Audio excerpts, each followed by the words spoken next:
우리는 자녀를 향한 하나님의 계획을 믿고 있지만 정작 우리 자녀들이 하나님을 만나지 못할까 봐 걱정할 때가 많습니다. 어릴 때는 부모를 따라 교회에 오지만 자라면서 신앙을 멀리하는 모습을 보면 마음이 조급해집니다. 그래서 더 열심히 가르치고 훈계하지만 오히려 자녀는 부담을 느끼고 신앙에서 멀어지는 경우도 있습니다. 믿음의 부모라면 누구나 자녀가 하나님을 만나기를 간절히 소망합니다.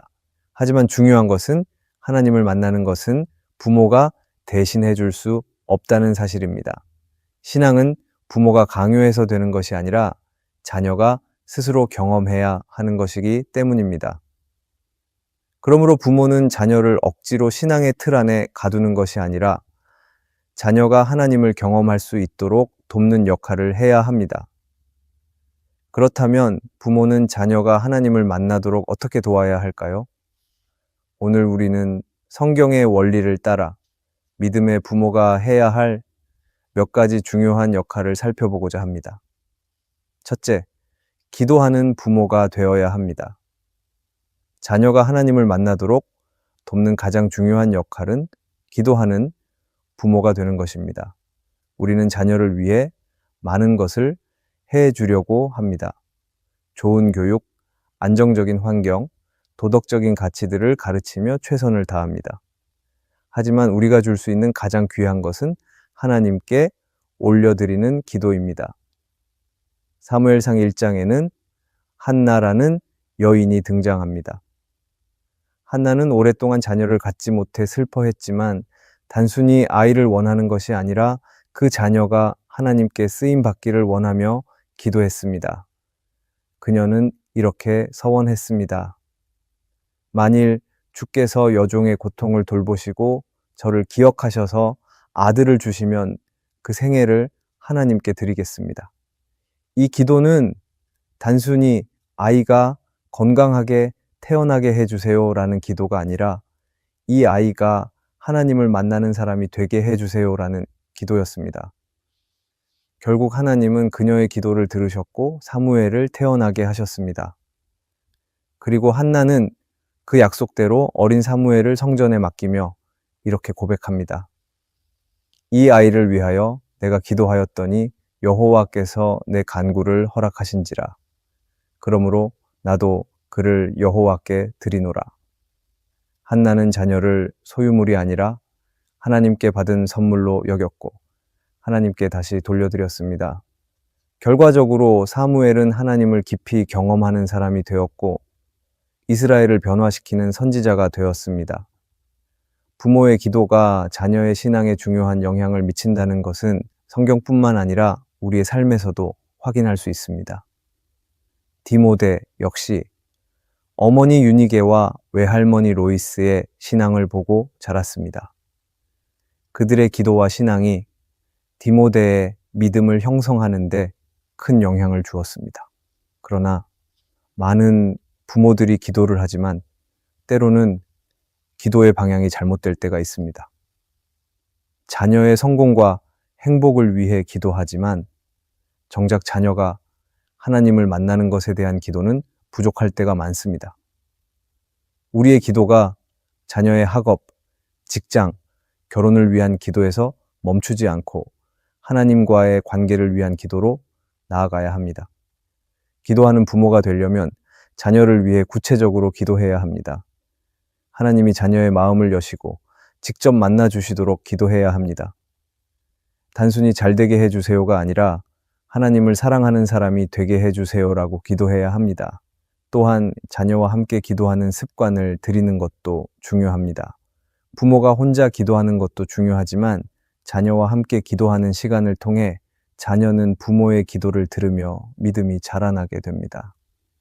더불어 자녀가 기도의 응답을 경험하도록 도와야 합니다. 기도 제목을 함께 정하고 그 기도에 하나님이 어떻게 응답하셨는지 나누는 시간을 가지면 자녀는 하나님이 살아계심을 직접 경험하게 됩니다. 기도하는 부모는 자녀를 가장 확실한 길로 인도하는 부모입니다. 한나는 자신의 아들을 하나님께 맡기며 기도했고 하나님은 그 기도를 들으셨습니다. 우리도 한나처럼 자녀를 위해 기도하며 하나님께 맡길 때 하나님이 우리 자녀를 친히 만나 주실 것입니다. 둘째, 부모는 신앙을 강요하지 말고 삶으로 보여주어야 합니다. 많은 부모가 자녀가 하나님을 만나기를 바라며 신앙을 가르치지만 때때로 신앙을 강요하는 실수를 하기도 합니다. 아이들에게 성경을 읽으라고 하고 기도하라고 하며 교회에 가라고 하지만 정작 부모가 그 모습을 제대로 보여주지 않는다면 자녀는 신앙을 부담스럽게 느낄 수 있습니다.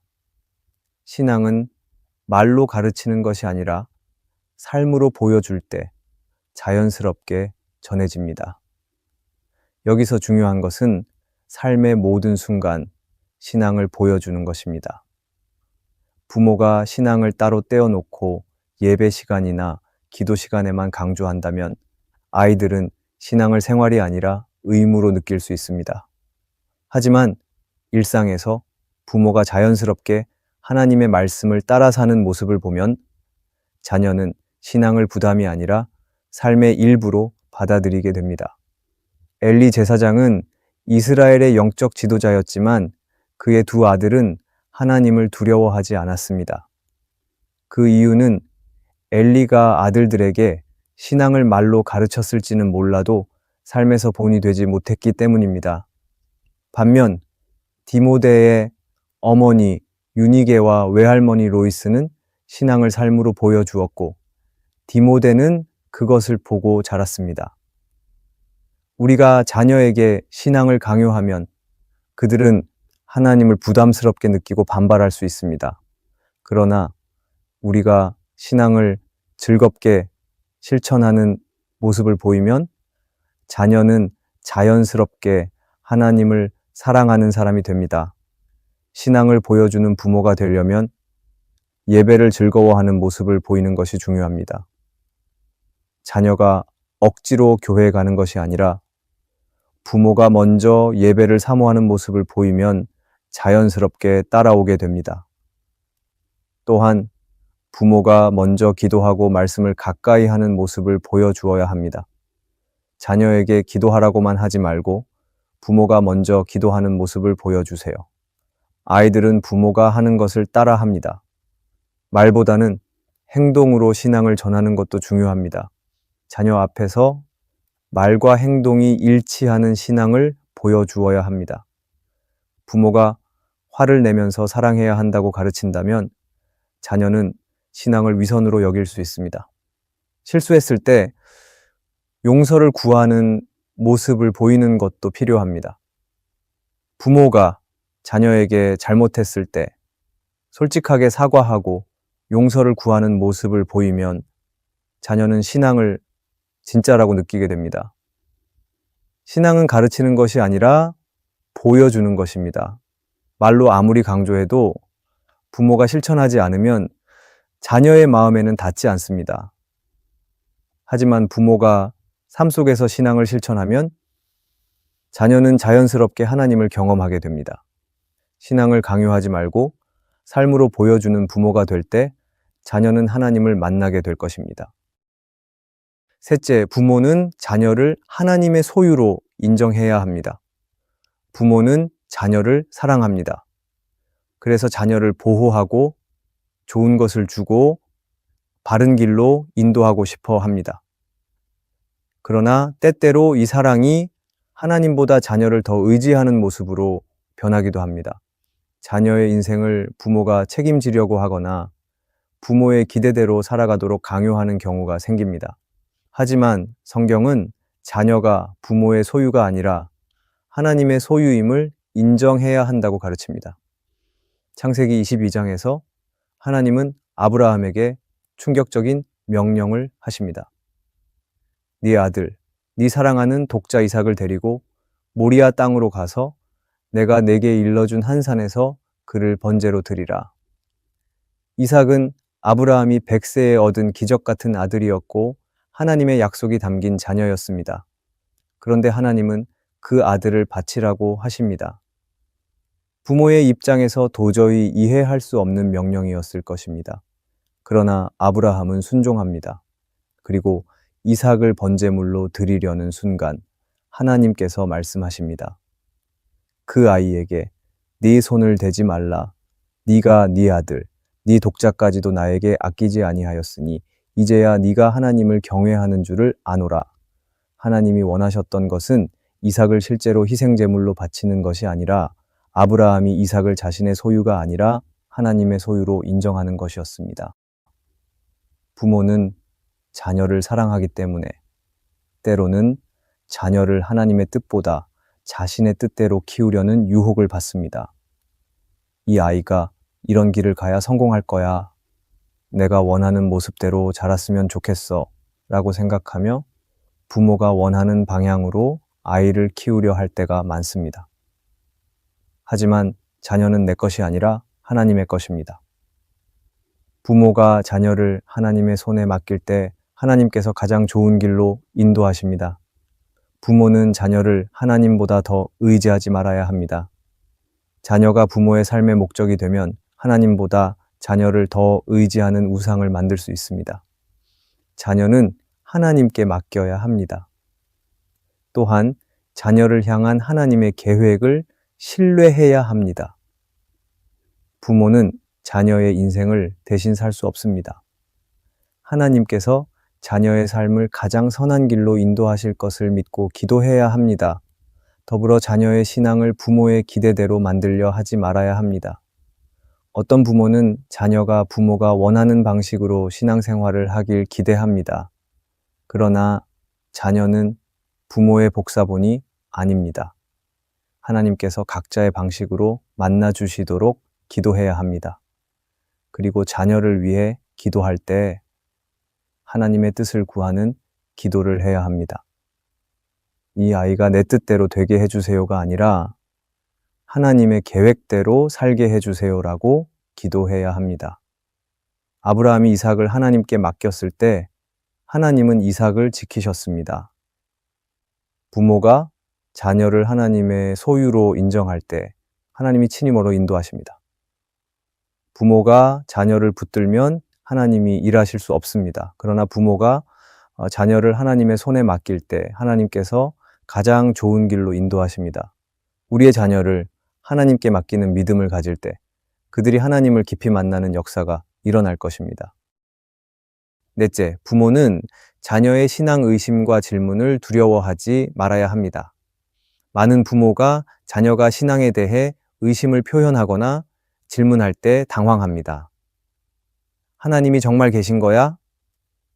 기도해도 왜 응답이 없어? 예수님이 부활하셨다는 걸 어떻게 믿을 수 있어? 이런 질문을 받을 때 부모는 불안해지고 때로는 자녀의 신앙이 흔들리는 것 같아 걱정합니다. 그러나 성경을 보면 신앙의 의심 자체가 잘못된 것이 아닙니다. 오히려 의심을 정직하게 표현할 때 하나님을 더 깊이 만나는 계기가 될 수 있습니다. 그렇다면 부모는 자녀가 신앙에 대해 질문할 때 어떻게 반응해야 할까요? 요한복음 20장에 보면 예수님이 부활하신 후 도마는 이를 쉽게 믿지 못했습니다. 다른 제자들이 우리가 주를 보았다고 말했지만 도마는 이렇게 말합니다. 내가 그의 손에 못자국을 보고 내 손가락을 그 못자국에 넣어보며 내 손을 그의 옆구리에 넣어보지 않고는 믿지 아니하겠노라. 도마는 부활을 쉽게 받아들이지 못했습니다. 하지만 예수님은 도마의 의심을 책망하지 않으시고 오히려 친히 나타나셔서 손과 옆구리를 보여주셨습니다. 내 손가락을 이리 내밀어 내 손을 보고 내 손을 내밀어 내 옆구리에 넣어보라. 그리고 믿음 없는 자가 되지 말고 믿는 자가 되라. 도마는 이 경험을 통해 부활의 주님을 확신하게 되었고 결국 나의 주님이시며 나의 하나님이시니이다 라고 고백했습니다. 도마는 의심을 숨기지 않고 정직하게 질문했을 때 더 깊은 믿음으로 나아갈 수 있었습니다. 자녀가 신앙에 대해 의문을 가질 때 부모가 그것을 부정적으로 보거나 두려워하면 안 됩니다. 오히려 정직한 질문을 할 수 있도록 격려하고 함께 답을 찾아가는 태도를 가져야 합니다. 신앙은 부모의 것이 아니라 자녀가 스스로 확인하고 경험해야 하는 것입니다. 자녀가 신앙을 의심할 때 부모가 해야 할 일은 자녀의 질문을 받아들이고 존중하는 것입니다. 그런 질문하면 안 돼 라고 막지 말고 좋은 질문이구나, 함께 답을 찾아보자 라고 반응해야 합니다. 정답을 강요하지 말고 스스로 생각하도록 도와야 합니다. 부모가 즉시 정답을 제시하려 하면 자녀는 자신의 고민을 가볍게 여기게 됩니다. 질문에 대해 함께 고민하고 성경을 찾아보며 답을 발견하도록 도와야 합니다. 성경 속 의심했던 인물들을 보여주는 것도 중요합니다. 도마뿐만 아니라 욥, 다윗, 예레미야 같은 인물들도 하나님께 질문하고 고민했습니다. 성경은 그런 질문을 두려워하지 않으며 하나님은 정직한 의심을 통해 더 깊은 신앙으로 인도하십니다. 그럴 때 부모는 자녀가 신앙에 대해 의심할 때 그것을 두려워하지 말고 오히려 믿음이 성장하는 과정으로 받아들여야 합니다. 도마가 의심을 통해 더 깊이 예수님을 경험했듯이 자녀도 정직한 질문을 통해 하나님을 더욱 깊이 만날 수 있습니다. 부모가 자녀의 신앙적 고민을 열린 마음으로 받아들이고 함께 답을 찾아갈 때 자녀는 진짜 믿음을 갖게 될 것입니다. 다섯째, 부모는 자녀를 믿고 기다려야 합니다. 부모는 자녀가 하나님을 만나기를 간절히 바라지만 때때로 자녀가 부모의 기대와 다르게 행동할 때가 있습니다. 신앙을 떠나 방황하거나 하나님을 거부하는 모습을 보이면 부모의 마음은 조급해집니다. 어떻게 하면 빨리 돌아오게 할 수 있을까라는 고민에 빠지고 때로는 강하게 훈계하거나 강요하기도 합니다. 그러나 성경은 우리에게 자녀를 믿고 기다리는 부모의 모습을 보여줍니다. 누가복음 15장에서 예수님은 탕자의 비유를 들려주십니다. 이 말씀에서 아버지는 집을 떠난 둘째 아들이 돌아오기를 강요하지 않았습니다. 하지만 아버지는 아들이 돌아올 것을 믿고 기다렸고 아들이 돌아왔을 때 그를 책망하지 않고 사랑으로 맞아 주었습니다. 부모는 자녀가 신앙 안에서 바르게 자라기를 원합니다. 그러나 신앙은 시간과 여정이 필요한 과정입니다. 어떤 자녀는 어린 시절부터 하나님을 깊이 만나기도 하지만 어떤 자녀는 방황한 후에 돌아오기도 합니다. 중요한 것은 부모가 자녀를 조급하게 변화시키려 하기보다 하나님께 맡기고 기다리는 믿음을 가지는 것입니다. 마치 우리가 연약하여 넘어질 때 하나님은 당장 우리를 심판하지 않으시고 기회를 주시는 것처럼 부모는 자녀가 하나님 앞에 나아오도록 인내하며 기다려야 합니다. 자녀를 믿고 기다리는 부모가 되려면 자녀를 하나님의 손에 맡기고 기도하는 것이 중요합니다. 부모가 모든 것을 해결하려 하면 조급함이 생기지만 하나님께 맡기고 기도하면 평안을 얻을 수 있습니다. 또한 강요하지 말고 자녀 스스로 하나님을 찾을 수 있도록 도와야 합니다. 탕자의 아버지는 아들을 강제로 붙잡지 않았습니다. 신앙도 강요하면 오히려 반발을 불러옵니다. 자녀가 스스로 하나님을 찾도록 기다려야 합니다. 자녀가 돌아올 때 정죄하지 말고 따뜻하게 맞이하는 것도 중요합니다. 자녀가 신앙적으로 방황하다가 돌아올 때 왜 이제야 돌아왔니? 라고 책망하는 것이 아니라 아버지가 탕자를 맞아 준 것처럼 사랑으로 품어야 합니다. 또한 하나님이 자녀보다 더 크신 분임을 기억해야 합니다. 자녀가 방황해도 하나님은 여전히 일하고 계십니다. 부모보다 하나님이 더 깊이, 더 신실하게 자녀를 붙잡고 계심을 믿어야 합니다. 탕자의 아버지는 자녀를 조급하게 변화시키려 하지 않았습니다. 대신 사랑으로 기다렸고 자녀가 돌아왔을 때 기쁨으로 맞아주었습니다. 부모도 마찬가지입니다. 자녀가 하나님을 만나기를 간절히 원하지만 그 만남의 시점과 방식은 하나님께 맡겨야 합니다. 자녀를 믿고 하나님을 믿고 기다릴 때 하나님께서 친히 역사하실 것입니다. 마지막으로 부모는 하나님의 약속을 붙들고 자녀를 축복해야 합니다. 부모는 자녀가 하나님 안에서 복된 삶을 살기를 간절히 원합니다. 그래서 좋은 환경을 만들어주고 신앙 교육을 시키고 바른 길로 인도하려 합니다. 하지만 자녀에게 줄 수 있는 최고의 선물은 하나님의 약속을 붙들고 축복하는 것입니다. 성경을 보면 믿음의 부모들은 자녀를 위해 축복하며 기도했습니다. 그리고 그 축복은 단순한 말이 아니라 하나님의 계획을 이루는 강력한 통로가 되었습니다. 창세기 48장에서 야곱은 죽음을 앞두고 요셉의 두 아들 므므낫세와 에브라임을 축복합니다. 그는 단순히 좋은 말이나 덕담을 한 것이 아니라 하나님의 약속을 따라 축복했습니다. 야곱은 나를 기르신 하나님, 나를 모든 환난에서 건지신 하나님이라고 고백하며 그 하나님이 자녀와 손주들에게도 역사하시기를 기도했습니다. 그리고 야곱이 축복한 것처럼 에브라임과 므므낫세는 이스라엘 12지파 중에서도 강한 지파가 되었습니다. 팀 켈러는 그의 책 기도에서 이렇게 말합니다. 부모는 자녀를 위해 많은 것을 할 수 있습니다. 하지만 가장 중요한 것은 그들을 하나님의 손에 맡기고 하나님의 약속을 붙들고 축복하는 것입니다. 부모가 아무리 자녀를 위해 애써도 인생의 모든 순간을 함께 할 수는 없습니다. 하지만 하나님의 약속은 언제나 자녀와 함께 합니다. 그러므로 부모가 해야 할 가장 중요한 일은 하나님의 약속을 선포하며 자녀를 축복하는 것입니다. 자녀를 축복하는 실천 방법으로는 하나님의 말씀을 근거로 축복하는 것이 있습니다. 성경에는 자녀를 위한 많은 약속이 있습니다. 이를 붙들고 기도하며 자녀에게 선포해야 합니다. 예를 들어 너는 머리가 되고 꼬리가 되지 않을 것이다 와 같은 말씀을 선포할 수 있습니다. 또한 자녀가 실패할 때도 축복해야 합니다.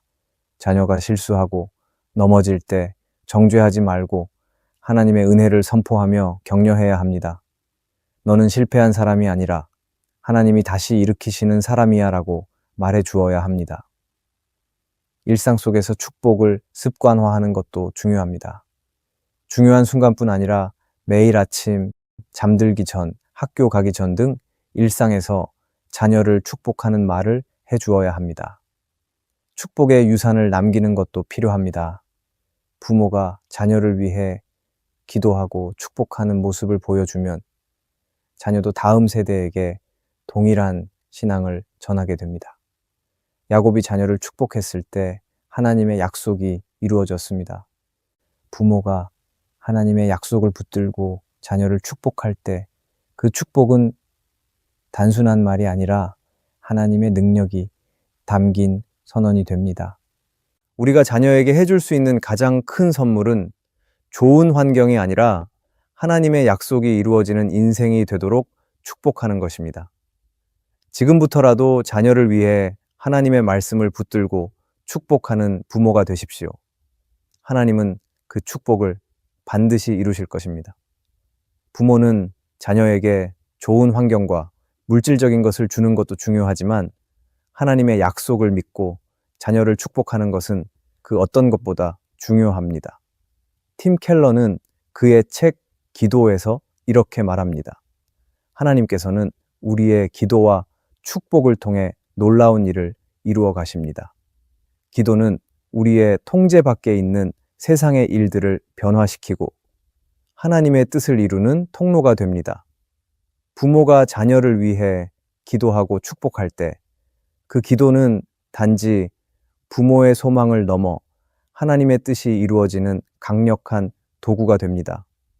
자녀의 신앙이 흔들릴 때 부모의 기도와 축복은 그들에게 다시 일어설 수 있는 힘을 줍니다. 그러므로 우리가 해야 할 일은 하나님이 주신 약속을 믿고 그 약속을 자녀에게 선포하며 축복하는 것입니다.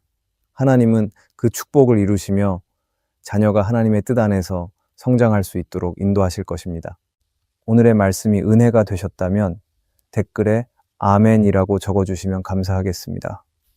여러분들이 남겨주시는 댓글은 정말 큰 힘이 됩니다. 그리고 여러분들이 눌러주시는 좋아요와 구독도 큰 힘이 됩니다. 오늘도 함께 해주셔서 감사합니다.